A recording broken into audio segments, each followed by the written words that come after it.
사도행전 3장 1절로 26절 저랑 같이 한번 읽겠습니다. 시작.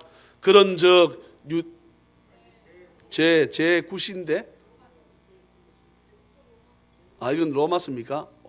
대단합니다. 난 로마서인지 모르고 있는데. 자, 그럼 우리 성경 보고 읽어요. 사도행전 3장입니다. 1절로 26절 시작. 제 9시 기도 시간에 베드로와 요한이 성전에 올라갈새 나면서 못 걷게 된 이를 사람들이 메고 오니 이는 성전에 들어가는 사람들에게 구걸하기 위하여 날마다 미문이라는 성전 문에 두는 자라.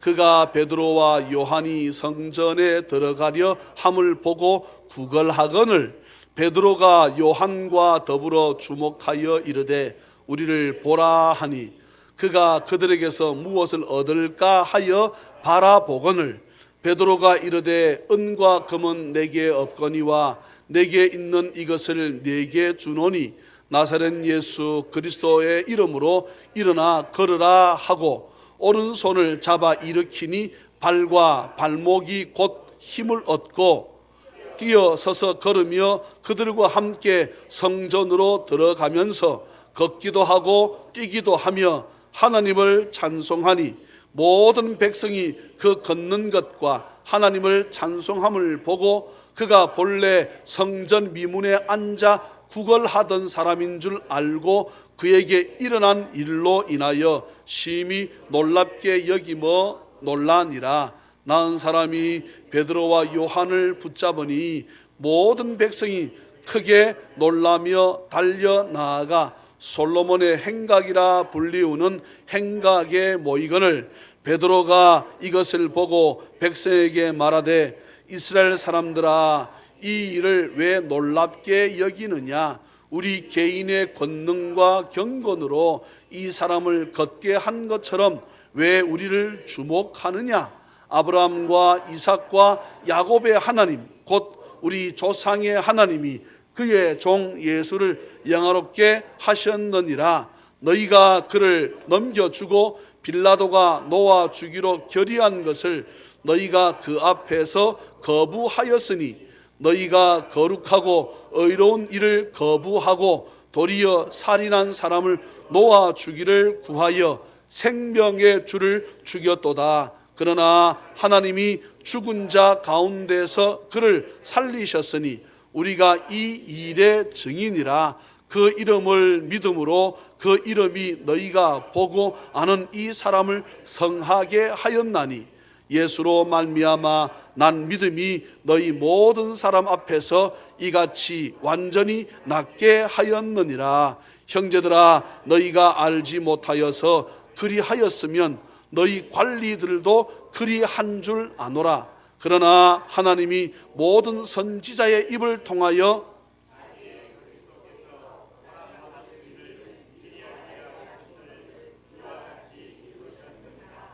그러므로 너희가 회개하고 돌이켜 너희 죄 없이 함을 받으라. 이같이 하면 새롭게 되는 날이 주 앞으로부터 이를 것이요 또 주께서 너희를 위하여 예정하신 그리스도 곧 예수를 보내시리니 하나님이 영원 전부터 거룩한 선지자들의 입을 통하여 말씀하신 바 만물을 회복하실 때까지는 하늘이 마땅히 그를 받아두리라. 모세가 말하되 주 하나님이 너희를 위하여 너희 형제 가운데서 나 같은 선지자 하나를 세울 것이니 너희가 무엇이든지 그의 모든 말을 들을 것이라. 누구든지 그 선지자의 말을 듣지 아니하는 자는 백성 중에서 멸망받으리라 하였고 또한 사무엘 때부터 이어 말한 모든 선지자도 이 때를 가리켜 말하였느니라. 너희는 선지자들의 자손이요 또 하나님이 너희 조상과 더불어 세우신 언약의 자손이라.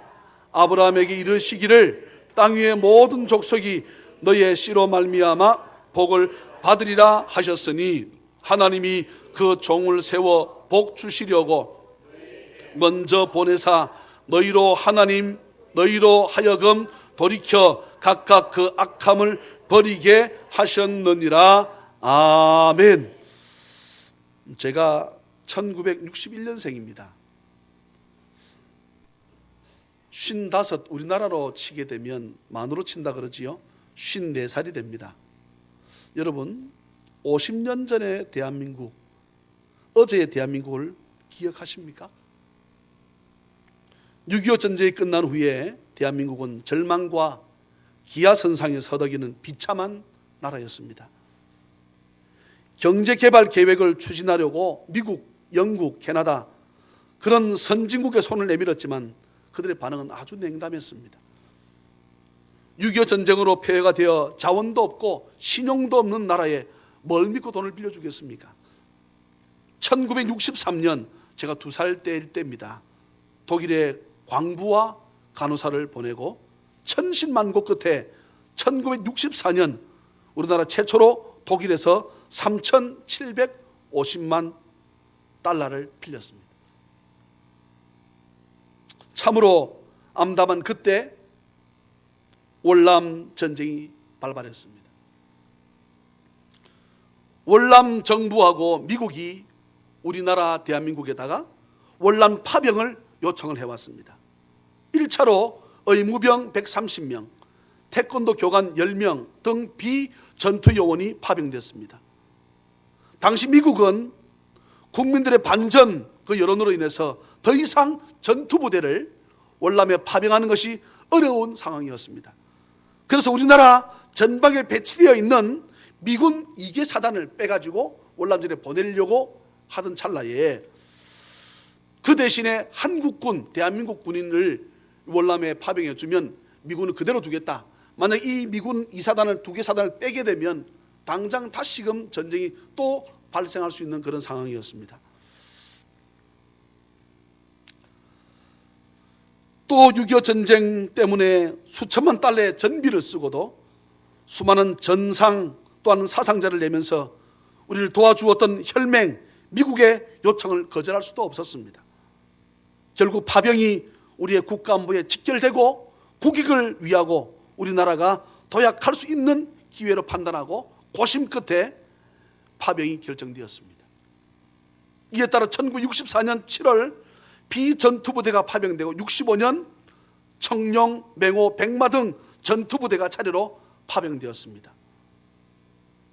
여러분, 월남전 때 우리나라 젊은 아들들이 몇 명 죽은 줄 아십니까? 5,099명. 부상자 12,352명. 고엽제 등 후유증으로 10만여 명의 큰 희생을 치렀지만 한국 현대사에 지대한 공헌과 업적을 남겼습니다. 월남 파병의 대가로 얻어진 것은 첫째로 경제개발에 확실한 자금을 우리가 차관을 빌려올 수 있었습니다. 파병 당시 1964년 우리나라 통계를 보게 되면 외환 보유했던 달러가 1억 2천만 달러, 총 수출액이 9,700만 달러, 국민 1인당 GNP가 얼마인 줄 아십니까? 100달러. 한국 사람이 100달러 가지고 1년 사는 거예요, 한 사람이. 그럼 한 달에 한 8달러 이것 가지고 살았습니다. 지금은 얼마인 줄 아세요? 2016년도 되게 되면 3만 달러를 넘었을 것이라고 합니다. 그러면 한 사람당 평균 냈을 때 한 4천만 원 정도 이상 우리가 1년에 쓴다는 것이지요. 얼마나 대한민국에 어제는 가난하고 굶주렸던 시기였는지 모릅니다. 실제로 남의 집에 가서 밥을 좀 달라고 하는 거지가 저희가 어릴 때 보았습니다. 대나무로 짠 넝마주의 등에 엎고 다니면서 병도 주워서 넣고 종이도 주워서 넣는, 또 수세식 변소를 가진 집은 거의 없었습니다. 대부분이 그 푸세식이어가지고 이 똥풀때 되게 되면 그 근처가 그냥 좀 똥이 흐르고 묻어가지고 물로 씻지 않으면, 또 이 아십니까? 공중변설을 아십니까? 요즘 우리나라 이 공원에 공중변소 보게 되면 우리 집 웬만한 그 화장실보다 훨씬 깨끗한데요. 옛날에는 왜 그리 더러웠는지도 모르겠습니다. 왜 그리 더러웠는지. 제가 섬기던 북안교회, 제 모교회도 수세식이 아니었습니다. 그러니까 화장실 들어갔다 나오게 되면 그건 아십니까? 나프탈린 냄새, 쎄한 냄새에 똥 냄새에 나프탈린 플러스 해가지고 머리가 지끈지끈 아프고, 그러다 또 막바로 들어갔다 다 옷에 똥 냄새 나기 때문에 어떻게 됩니까? 그 기억이 없습니까? 버스 좀 털고 좀 서 있다가 들어가야 했던 시기가 대한민국의 어제였습니다. 코는 왜 그리 흘렸는지 모르겠습니다. 이만큼씩 나오는데 그것도 색깔이 좀 누렇습니까? 아우, 참 우리가 암울했던 대한민국 어제였습니다. 요즘처럼 뭐 나이키, 아디다스, 리복 그런 게 없었잖아요. 그냥 신발 가게에서 그냥 국제에서 팔던 그 신발 하나 사서 신으면 그것도 그냥 사줍니까? 부모님이? 언제 사줍니까? 설이나 명절 때 되게 되면 이걸 하나 사주는데 갈 데도 없는데 그걸 신으면 왜 기분 좋은지. 그걸 정말 우리가 보든기 않고 잤던 때가 있습니다. 애들은 지금 무슨 말인지 도무지 지금 제 말이 실감이 나지 않은 사람들은 목사님, 내가 목사님 나이가 작아도 난 그럴 때 있었는데, 그 동네는 지지 더 못 살았던 동네입니다. 그 동네는 대부분 제 나이쯤 정도 돼야 한 40, 한 7, 8 이상쯤 한 50쯤 돼야 경험했던 일들이에요. 지금은. 우리 난 목사님 했는데요. 그 사람 집은 그 동네가 훨씬 더 가난했던 지역이라니까.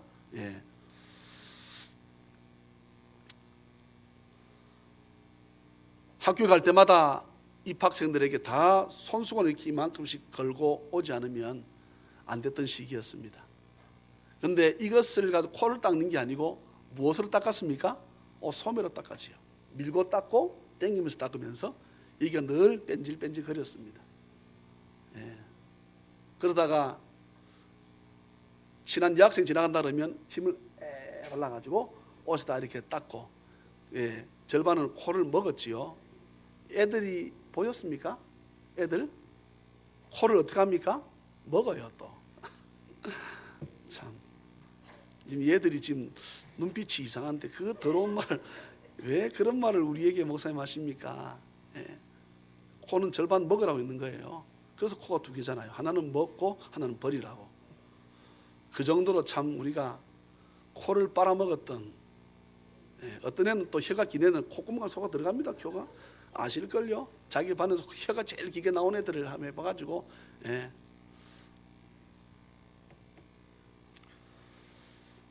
그렇지만 이제 대한민국 오늘을 보십시오. 전 세계 나라가 오고 싶어하는 나라가 되었습니다. 가까운 인도네시아, 필리핀 할 것 없이 자기들 보통 급여가, 필리핀 사람들 보통 한 달 월급, 중국 사람들 보통 한 달 월급이 한국 돈 8만 원에서 12만 원 정도입니다.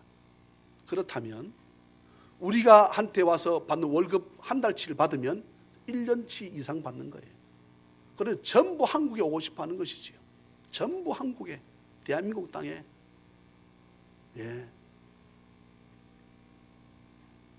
우리나라는, 우리 백성들은 아무리 싼 음식이라도 맛이 없으면 그 다음날 그 집 음식점 문을 닫아야 됩니다. 맛있는 음식을 찾아다니면서 먹게 되었습니다. 먹고 남은 음식을 버리는데 1년에 엄청난 돈이 들어간다는 사실은 너무나 잘 알고들 있지요. 옷은 일부러 찢어서 입으면 입었지, 입다가 실제로 찢어진 옷은 버리는 시대가 되었습니다. 양말은 늘 앞에 엄지발가락 쪽이나 또 뒤꿈치 쪽은 늘 기워 신었었는데 이제 기워 신는 양말은 볼 수 없습니다. 저희 집 기워 신는데요, 그 집 가난한 집입니다. 연세 드신 분 몇 사람을 제외하고 모두가 핸드폰, 또 스마트폰을 다 들고 있습니다. 이것이 육적인 삶의 대한민국의 어제와 오늘입니다. 저는 오늘 말씀으로 돌아가서 베드로의 어제와 오늘을 한번 살펴보고자, 이 말씀에 비추어서 나의 어제와 오늘을 비추어 보고자 오늘 저는 이 말씀을 택하게 되었습니다. 예수님께서 베드로를 처음 만난 곳은 갈릴리 해변이었습니다. 마태복음 14장에 나오지요. 형제 안드레와 함께 바다에 금을 던지는 것을 그 베드로를 보시고 주님 말씀하십니다. 나를 따라오라. 내가 너희를 사람을 낚는 어부가 되게 하리라. 이 말씀에 배와 아버지를 버려두고 베드로와 안드레가 예수님을 따르는 제자가 되었습니다. 이 베드로가요, 성질이 얼마나 급한지 모릅니다. 예, 얼마나 성질이 급한지요. 예수님을 잡으러 온 대제사장의 종 이름이 뭡니까? 말고. 예, 칼을 빼들어서 여러분 귀를 치려고 쳤다고 생각하시면 안 돼요. 뭐 베드로가 사무라이입니까? 아니잖아요. 그 그냥 대제사장의 종을 치려고 쳤는데, 죽이려고 쳤는데 귀가 피하다 보니 귀가 잘린 거지. 예? 딱 베드로가 딱 대라, 대가리를 딱 대라 해가지고 이렇게 해서 딱 해서 귀를 딱 자를 정도 사무라이입니까? 아니에요. 그게 아닙니다. 목을 치려고 했던, 머리를 치려고 했던, 쳤는데 피하다 보니 귀가 날아간 거지. 근데 주님이 어떻게 하십니까? 베드로가 떨어뜨렸던 그 말고의 귀를 턱 대고는 귀에 다시 붙여주셨습니다. 칼로 쓰는 자는 칼로 망한다. 베드로야, 그러지 마라. 힘으로 하지 마라. 이 말씀이지요. 요한복음에 아주 잘 기록되어져 있는 말씀입니다. 마가복음 14장에서 주님 말씀하십니다. 너희가 다 나를 버릴 것이다. 내가 목자를 치는데 양들이 다 흩어질 것이다. 그러나 나는 죽었다 다시 살아난 후에 너희보다 먼저 갈릴리로 나는 가서 있겠다. 이런 주님의 말씀에 베드로가 움컥 고백합니다. 다 주여 버릴지라도 나는 주를 버리지 않겠습니다. 이 베드로의 고백에 예수님 말씀하십니다. 내가 진실로 진실로 네게 이르노니. 예, 다른 복음서에서는 자세히 나와 있지 않습니다.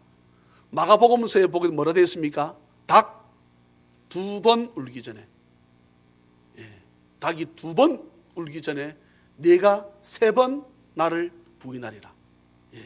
그러면 어쩌면은 2번 울기 전에 했으니까 언제요? 1번 울고 난 다음에 네가 나를 부인할 것이, 부인한 것이 뭐 이게 조금 시간적 차이가 있습니다. 예, 뭐 1번 울고 난 다음에 고백했다, 뭐 했다, 뭐 이게 중요한 것이 지금 우리가 아니잖아요.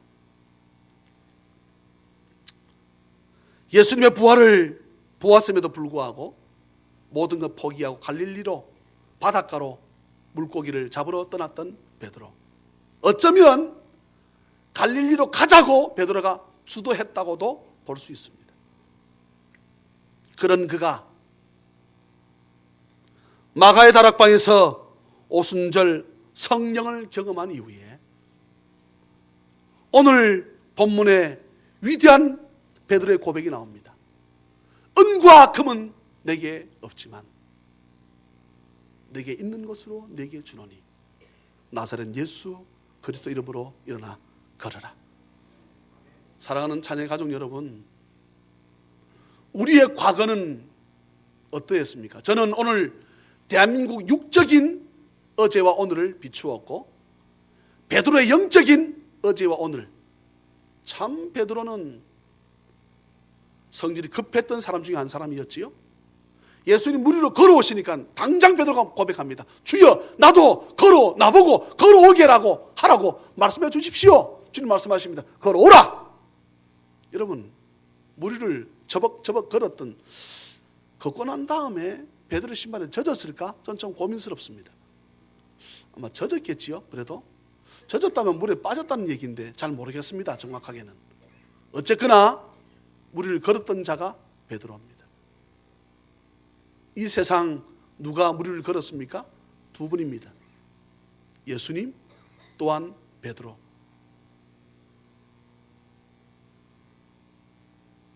변화산에서의 모세와 엘리야를 발견한 그는 초막셋을 짓되, 자기가 건설업자가 아닙니다. 건축업자가 아니에요. 자기는 고기를 낚는 갈릴리 바닷가에서 평생 업으로 잔뼈가 굵은 사람인데, 자기 그런 생각 없이 자기 주특기가 어부인데 주특기를 바꿔가지고 집을 짓겠다고 나섭니다. 하나는 주를 위하여, 또 하나는 모세를 위하여, 율법의 대가지요 모세를 위하여, 하나는 또 엘리야를 위하여 내가 초막셋을 짓겠습니다. 주님께서 겟세마네 동산에 나와 함께 기도하러 좀 가자. 내가 아파 죽겠다. 마음이 아파 죽겠다. 베드로, 요한, 야고보를 데리고 가셨음에도 불구하고 주님 기도하고 계시는데, 나를 위해 좀 기도해 달라고 주님 말씀하시는데, 이쪽에 퍼질러 잤던 자가 베드로입니다. 그런 그가 오늘 말씀 보시겠습니다. 기도하면 늘 잠에 앞장섰던 베드로가 제9시 기도 시간에, 어쩌면 기도할 때마다 겟세마네 동산에서의 주님께서 자신에게 했던 말씀이 어쩌면 기억났을지도 모르겠습니다. 베드로야, 1시간만이라도 기도할 수 없더냐? 나를 위해 좀 기도해 줄 수 없느냐? 1시간만을 기도하면 누구도 시험 들지 않는다. 그런데 베드로는 그 말씀을 들음에도 불구하고 또 잤습니다. 그런 베드로가 오늘 말씀과 같이 제9시 기도 시간에, 제9시는 우리나라 시간 몇 시간을 더하면 된다 그랬습니까? 이스라엘은 6시간을 더하면 됩니다. 몇 시입니까? 오후 3시입니다. 지금도 무슬림은 오후 3시에 기도합니다. 베드로와 요한이 성전에 기도하러 올라갑니다. 베드로가 설교하게 되면 5,000명씩 회개하는 역사가 있었습니다. 주님이 잡혔다는 말씀에 안팎으로 문을 걸어 잠그고 벌벌 떨던 그 베드로가 어디 앞에서도 담대하게 생명 내어놓고 말씀을, 복음을 전하는 데는 베드로 따를 자가 없을 만큼 베드로가 사람이 바뀌었습니다. 나면서 못 걷게 된 이를 사람들이 메어가지고 성전 미문이라고 하는 것은, 예를 들어서 우리 교회로 치게 되면 이런 곳이 미문이 될 수 있겠지요.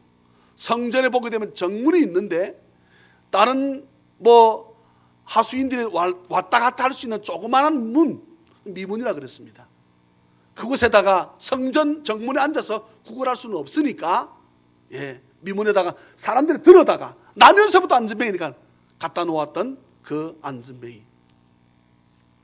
그가 기도하러 올라가는 베드로의 발을 벌썩 붙잡습니다. 이렇게 달라고 붙잡는 것입니까? 아니잖아요. 몇 푼 주면 그걸로 이 하루 살아갈까 싶어서 돈 몇 푼 달라고 베드로의 발목을 붙잡았습니다.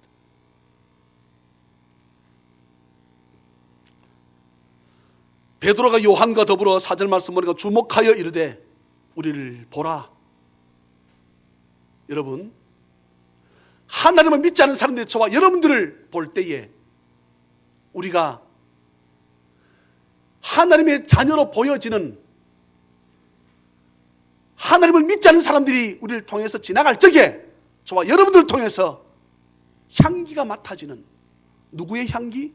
예수 그리스도의 향기가 맡아지는 이런 은혜가 있기를 여러분 주 예수 그리스도의 이름으로 축원합니다. 베드로가 고백합니다. 나를 주목하여 보라. 그가 그들에게 무엇을 얻을까 해서 오늘 성경 분명히 말씀합니다. 돈 얻으려고 무엇을 얻을까? 혹시나 빵이나 좀 줄려나? 돈을 몇 푼 줄라나? 마실 물을 좀 줄라나? 무엇을 얻을까 하여 바라보거늘. 베드로가, 이건 베드로의 고백이에요. 베드로가 이르되 은과 금은 내게 없거니와 내게 있는 이것을 내게 주노니. 나사렛 예수 그리스도의 이름으로 일어나 걸어라. 이런 베드로가 크게 고함 질렀다고 볼 수 없습니다. 사랑하는 자녀의 가족 여러분, 어쩌면 베드로는 과거에 육적인 삶에 매달린 삶을 살았다고 한다 그러면, 누가 자기를 죽일까봐, 자기 선생을 잡아 죽였으니 자기도 죽일까봐 이것이 두려워서 벌벌 떨었던 그 베드로가 고백합니다. 은과 금은 내게 없다. 그러나 나는 이제 머리끝부터 발끝까지 나는 예수로 뒤집어 쓴 사람이다. 내게 있는 것으로 내게 주노니 나사렛 예수 그리스도 이름으로 일어나 걸어라. 여러분, 이 베드로의 오늘의 모습을 한번 보십시오. 네. 대제사장들, 하수인들이 베드로를 붙잡습니다. 잡아갑니다. 다시는 복음을 전하지 말라고 겁을 주고 때립니다. 베드로가 뭐라고 고백합니까? 나의 육신은 죽일 수 있는 내가 네 말 듣고 내가 너를 두려워하리야. 내 육신과 영혼을 책임질 수 있는 내가 하나님을 그 말씀을 두려워하리야. 난 너 두렵지 않아. 그렇게 벌벌 떨었던, 자기를 죽일까봐, 자기를 잡아갈까봐 그러지도 않았습니다. 랍비인 예수님을 잡아갔음에도 불구하고 자기도 잡아 죽임을 당할까봐 벌벌 떨었던 그 베드로가, 나 이제 너희들 나 죽인다고 해서, 나 잡아간다고 해서 나 너희들 두렵지 않아. 어쩌면 그때의 베드로의 모습에서 광채가 났을지도 모르겠습니다.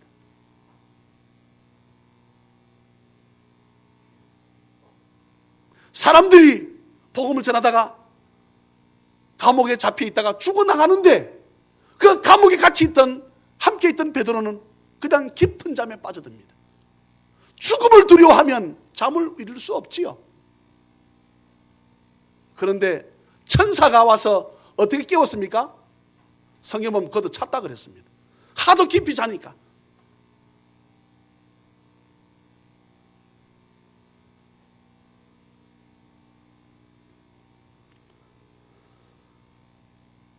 나은 사람이 11절 말씀 보니까 베드로와 요한을 붙잡으니 너무 고마워서 퍽 잡은 거지요. 여러분 가만히 생각해 보세요. 한번 가만히 생각해 보세요. 베드로의 이 말씀 한마디에, 내게 있는 것은 내게 주노니 나사렛 예수 이름으로 일어나 걸어라, 이 말씀 한마디에, 여러분 발을 쓰지 않으면 발을 점점 발이 이 근육과 살이 떨어지기 시작해서 가늘어질 것입니다. 저는 확신하건대 베드로의 이 말씀 한마디에, 이 고백 하나에 발이 여전해지지 않았을까? 나만 장군이 요단강에 7번 몸을 잠그고 나왔을 때 성경 뭐라 말씀합니까? 어린아이 같이 회복되었다, 여전해졌다 그랬습니다. 예. 본래의 이 사람이 가지고 있어야 될 그 정도의 다리의 근육과 살을 그 순간 받지 않았을까? 예. 아니면 여러분 생각해 보세요. 그가 하나님을 찬양하기 위해 성전 뛰어들어가다가 워낙에 다리가 골아가지고 뛰다가 자빠졌더라, 여러분 그렇게 돼야 될 거 아니에요? 아닙니까? 그런데 성경은 그렇게 말씀하지 않습니다.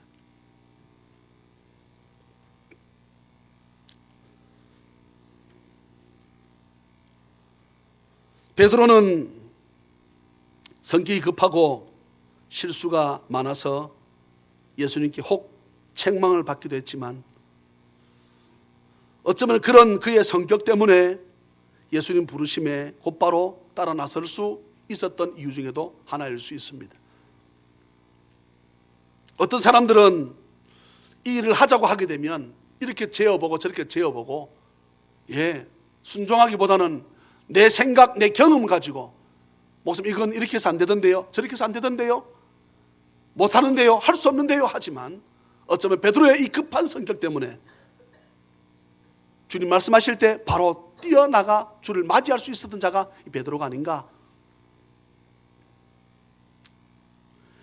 예수님의 사랑을 어쩌면 가장 많이 받았다 해도 틀리지 않은 베드로가 주위 사람들의 시선을 두려워해서 예수님을 3번이나 부인하는 죄를 범했습니다. 이렇듯 자기 십자가를 지고 주님을 따르는 일이 결코 쉽지는 않습니다. 하지만 모든 어려움을 믿음으로 물리치고 끝까지 예수를 시인할 때 면류관 쓰고 천국 잔치에 임한다는 사실을 저와 여러분들이 믿어지는 은혜가 있기를 주 예수 그리스도의 이름으로 축원합니다. 우리가 듣기로 베드로, 내가 어찌 나의 영원한 스승 되신, 나의 영원한 아버지 되신 그 주님처럼 내가 십자가 똑바로 못 박혀 내가 죽을 수 있나? 나를 거꾸로 매달아라. 예. 베드로는 죄를 지은 후에 자기 목숨을 끊고 스스로 목숨을 끊어버린 가룟 유다와는 달리 진정 자기 죄를 회개할 줄 아는 사람이었습니다. 그러기에 3장 19절 보게 되면 회개하고 죄사함을 받으라고 담대히 외칠 수 있었던 것입니다. 주님 앞에 어떤 죄도 자복하면 주께서 다 용서해 주는 은혜가 있음을 베드로는 알았기 때문입니다. 사랑하는 자녀 가족 여러분, 2015년 우리가 무엇을 꿈꾸면서 왔습니까? 좀 더 넓은 집, 좀 더 좋은 것, 좀 더 맛있는 것, 어쩌면 이것을 우리가 꿈꾸며 살아왔는 것 나쁘다고 할 수 없습니다. 저는 예수 믿는 사람이, 하나님의 자녀들이 물질의 복도 풍성히 받는 은혜가 있기를 주 예수 그리스도의 이름으로 축원합니다. 그리해야 주일도 많이 할 수 있지요. 네. 그렇지만 그것이 저와 여러분의 삶 가운데 우선시 되는 것이 아니라 베드로처럼 은과 금은 내게 없으나 내 속에 예수님이 있으니 나는 이것 한 분만으로 만족한다고 고백했던 그 바울과 같은 이 베드로의 고백, 어쩌면 이 고백이 주님 한 분만으로 만족한다는 베드로의 고백이지 않겠습니까? 우리는 어떻습니까? 주님이 내 속에 가득 있는 것처럼 보여지나 우리는 늘 부족하다고 불평하고 혹 살아가진 않는가? 내가 좀 건강이 부족해서, 내가 좀 물질이 없어서, 내가 좀 어려우니 여러 가지 형편으로 인해서 어쩌면 우리는 내가 당신에게 해줄 수 있는 것은 물질이요, 사실 많이 가진 것도 없는데, 여러분 오늘 새벽 0시 22분에 그렇게 큰 소리 뻥뻥 치던, 그렇게 잘 나갔던 김영삼 대통령이 서거했습니다. 오늘 88세 일기로 김영삼 대통령이 죽었습니다. 여러분, 사람이요 한 번 가야 될 길 누구도 거부할 수 없어요.